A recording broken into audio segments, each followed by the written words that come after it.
Mēs sākam jaunu podcastu sēriju, iedvesmojošas sarunas ar jaudīgām personībām. 6. decembrī Lauris Mičuls, 10. janvārī Matīs Kuba, 7. februārī Mairis Briedīs un 7. martā Matīs Ansviesuls.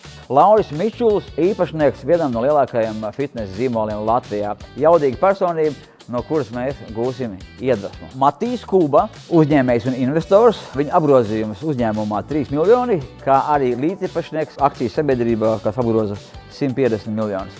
Tad 7. februārs Mairis Briedis viesosies pie mums sarunā. Pasaules čempions boksā par mata tiesu piekāpās Oleksandram Usykam.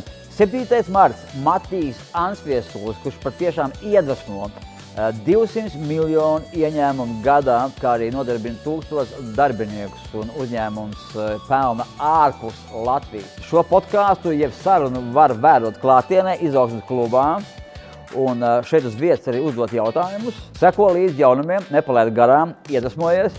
Sarunu laikā mēs varam gūt to pašu jaudu, tos pašus principus, kas piemīt šiem cilvēkiem.